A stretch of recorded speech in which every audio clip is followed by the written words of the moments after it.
Welcome to a new special series called The Bathroom Break. That extra 10 minutes you either have to listen to marketing tips or use the bathroom, or both. But I don't recommend both, but that's your choice. This collab is going to be super fun. We have Daniel Murray from the Marketing Millennials and me, Jay Schwedelson, from the Do This Not That podcast and subjectline.com. Each episode in the series, we are going to go over quick tips about different marketing topics. And if you want to be in the bathroom, fine, just don't tell us about it. Thanks for checking it out.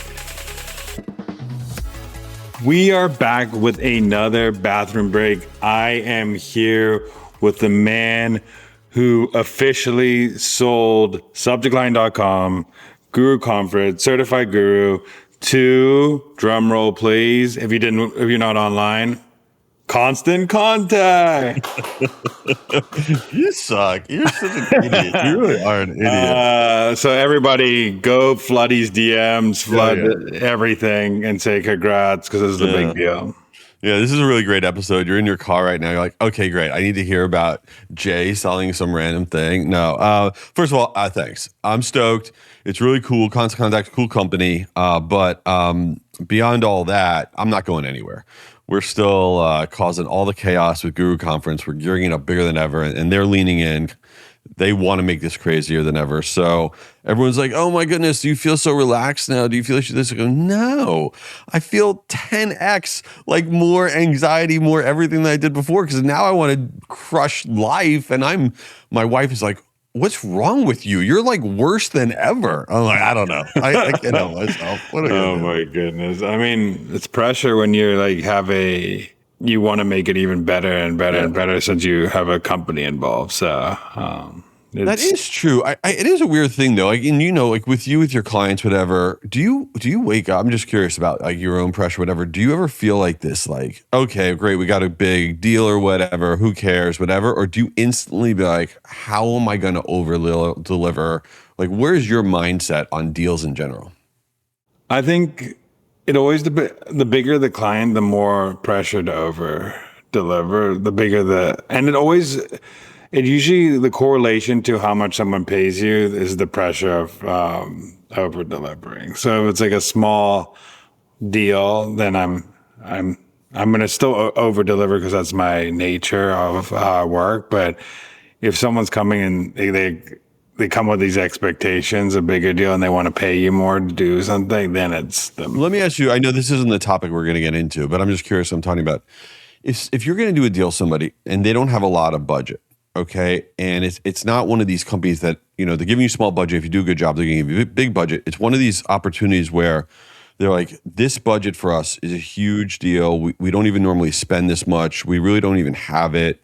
But we believe in what you're doing. We're going to give it a try, but really we need this to go super far. A lot of times I actually turn down those opportunities because when the money means that much to them, and frankly, I'm being a jerk here, and there's no upside if I do a great job, I get concerned about, is this a good use of time? Does that make me a bad person? Or no, I mean, especially in service business, you're trading time for action, where like if you're a software company means a little less. But a software company, it does if you have a lot of like customer support, onboarding team, and then you could allocate those resources to a bigger deal. But I think if there's a chance that company, you believe that company has the potential to like scale in the future and you are on the scaling ship, then yes, but otherwise the pressure, I don't want your pressure of your 100% budget on me because, and I'm the fail point. I don't want to be the fail point. I totally agree with that. 100%. Yeah, that's a good way to frame it. All right. Speaking of that, let's frame the topic of the day, what we're talking about here. Daniel and I were talking about, okay, all these different topics we want to talk about. And, something I realized with Daniel is that probably the easiest thing that you can do to radically change the sale of your consumer product, the amount of your B2B content getting downloaded or registered for, how many donations your nonprofit is getting, is not your actual offer, your creative, your automation stream, your landing page, any of that. Believe it or not, it's the simplest thing. It is the title. It is the name of your content piece. It is the name of your offer. It is the name of your sale. And marketers get so confused. Your offer name, your sale name is not your dog. you can change the name of that offer or that content piece. And if you're not testing an A/B version of just the title of your offer or sale or donation push, it is the easiest thing to test, and it is the thing that you're probably not doing that can have the biggest impact on all of your conversions.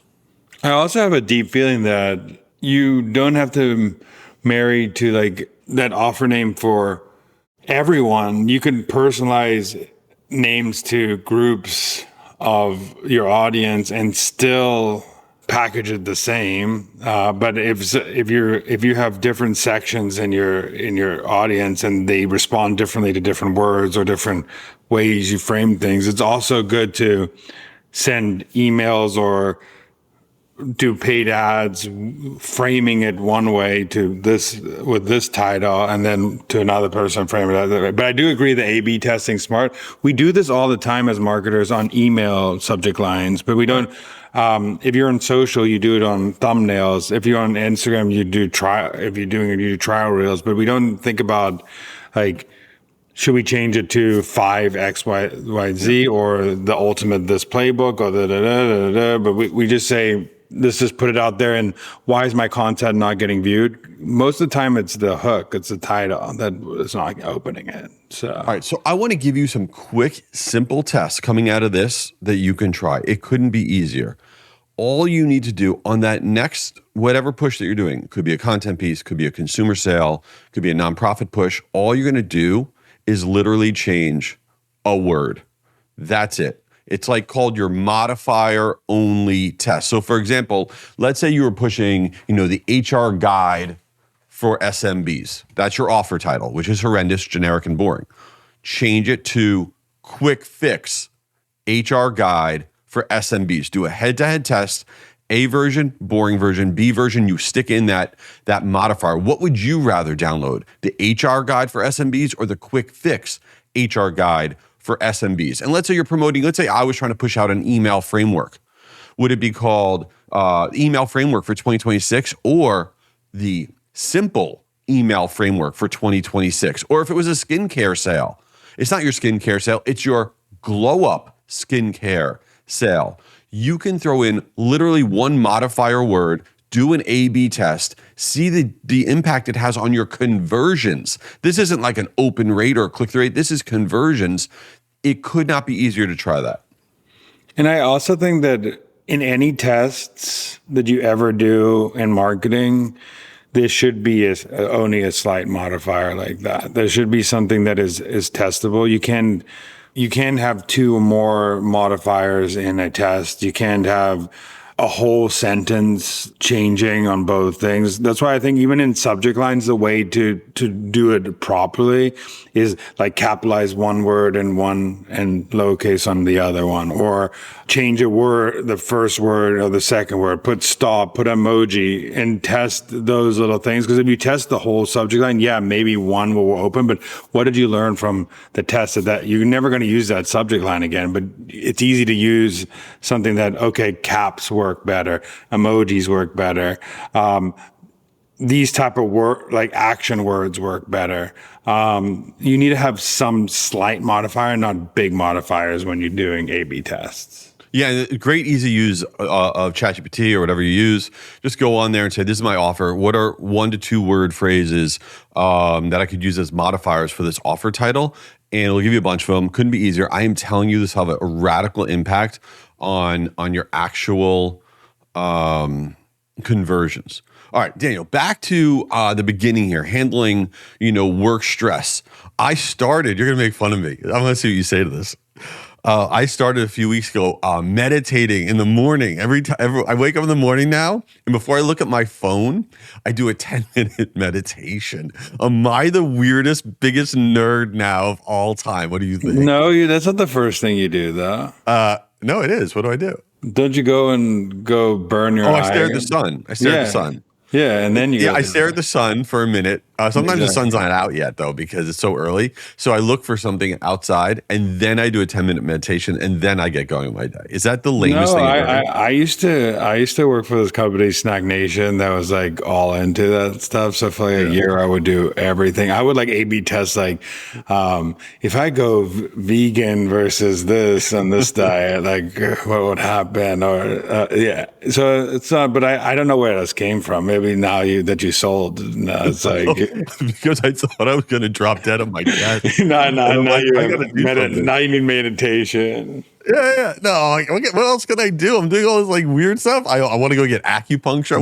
Are you using like Headspace or are you using? What are you using? I was using Headspace. I'm now using the Peloton app. They have a lot of. Peloton app's actually really good, even if you don't have a Peloton. Yeah, no, I agree. I'm gonna go on the Peloton. I just use the app for meditation. It's great. I know. Just like that's one of the smartest things they did is they just had that, because I remember using the Peloton like 7 years ago. Like I had my heart rate go all through the roof and not. I would be like the last one. They'd be like, "You're in 7,000th place." I'm like, "This sucks." Oh God. Well, this has been so informative. Everybody, you guys, I know you love hearing our stories of now the goal today is go do a 5-minute meditation. Yeah. It's going to be good for you. And till next one.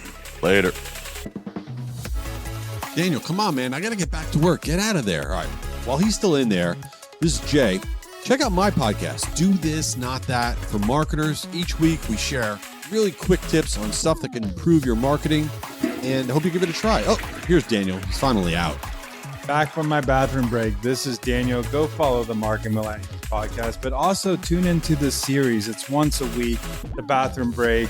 We talk about marketing tips that we just spew out, and it could be anything from email subject line to any marketing tips in the world. We'll talk about it. Just give us a shout on LinkedIn and tell us what you want to hear.